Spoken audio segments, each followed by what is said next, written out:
Before I continue, I should explain more about myself. My name is Jeremy. Recently, I purchased an NES, and obviously I began buying games for it. Stuff like Mega Man, Punch-Out, Mario, etc. But while I was looking for more games to buy, I found a suspiciously cheap copy of Godzilla, Monster of Monsters. I checked the description in case there was something wrong with it, and apparently, it was the haunted Godzilla cartridge. Now, I consider myself to be a pretty big Godzilla fan, but I had never heard of this haunted cartridge before. I looked it up and skimmed through it. I didn't believe any of it, but I still decided to buy the game. After all, it was ridiculously cheap. Also, I did try to record the game, but all that showed up was white noise. I disregarded it and assumed my capture card just couldn't record NES games. Anyways, onto the third world. Lained looks to be a small green area. The music was brand new. It was a slow-paced, somewhat sad song. The first thing I noticed was that I had Godzilla and Mothra now, which is definitely going to be helpful. That boss in the middle is called Gargantuous. It being a plural makes me worried. Am I going to get in a 1v2 fight? Only one way to find out. The first level I played had a dead tree icon. This place looks like a dried up river or water source. The music was very minimalistic. It sounded like desert ambience, or the best attempt at ambience an NES could do. These little crocodile guys were some of the few creatures I saw in the whole stage, and they were very annoying. I think these things are trying to drink, but there's clearly no water, so they're either blind or ignorant. Look, a dead tree. But what are those things hanging off of it? Enemies, of course they're enemies. Well, let's see how they like some atomic breath. Looks like the fog is getting thicker. I should get out of here before those little crocodile things can ambush me. The fire levels were a place on fire, so no surprise there. The music was loud and intimidating, but it got old quickly. This purple jumpy guy is the only enemy I saw in the entire level, and he wasn't even that hard.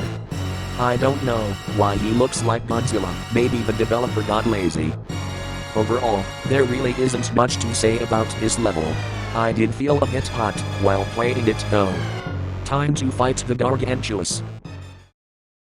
The fight was against Sanda and Byron from War of the Gargantuous. Sanda was pretty basic, he could kick and punch. But he could also block, which would reduce the amount of damage he took while using up some power. After I dealt some damage to Sanda, he retreated, and Byron came running towards me. Byron had all the same moves as Sanda, except instead of a block, he could slam on the ground, which would create shockwaves, and do a lot of damage, if you got hit. Once I defeated Byron, Sanda came back and died pretty much immediately. After that battle was over, a new level appeared. It looks like a green crystal or something. Weird to have such a vague icon after all these straightforward ones. Anyways, time to try some levels with Mothra. These ruins levels were really empty, which made them a bit creepy. It didn't help that the music was really ominous and eerie. It made me feel like I was in a place I shouldn't be in. The only enemies were these word things that would emerge from the water to block your path. They took a lot of hits, but it probably didn't help that Mothra is so weak. Oh look, a peaceful creature. I wonder what he's doing. Why are you unhappy? This place is great. So two things. 1, I didn't think he would talk. And 2, define great please, because Lained certainly doesn't fit that definition. The level ended not long after that. The next few levels were in a very dark forest. The music was even more ominous and foreboding than in the ruins levels. Doesn't help that being in a forest at night is just scary. The bat things from the first level were back, but they were green and didn't hang from trees. There were also some slug things that slowly moved across the ground, but I didn't pay much attention to them. This was also the level where I noticed Mothra got a few upgrades.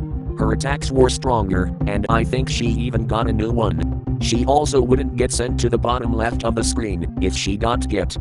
I also noticed that the further I got through the level, the more the plant life began to die. By the time I got to the end, it all looked dead. Now the only level left is the crystal. I'm not sure what it'll be, but just in case, I'm going in with Godzilla. Wow, a boss fight. I don't recognize Nord, though, maybe they were a character made specifically for this. Anyways, Nord had some pretty cool music, but they were a pretty basic fight. They could punch and kick. Oh yeah, they could also shoot a laser out of their eye. The eye laser did a surprising amount of damage for how little it cost to use it. So of course Nord loved spamming it. Thankfully, if I was far away enough it couldn't get me. I was also surprised that there was an actual background in the fight. Finally, after a long war of attrition, I beat Nord. But instead of just sinking to the bottom of the screen, this happened.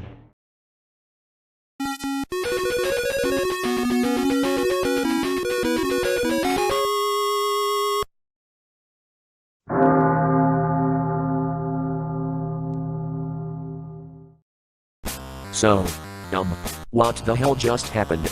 I think I got the crystal after beating Nord, but it was super vague. There's also another new level on the board. This time it's a white circle where Sanda and Byra were. Again, super vague. The white circle level was completely empty. There was no music, and even the HUD was gone. It also seems to be a tunnel, I think. Again, everything is super vague. And after that, it sent me to the next world. But, I'm pretty exhausted, so I'll continue playing this game tomorrow.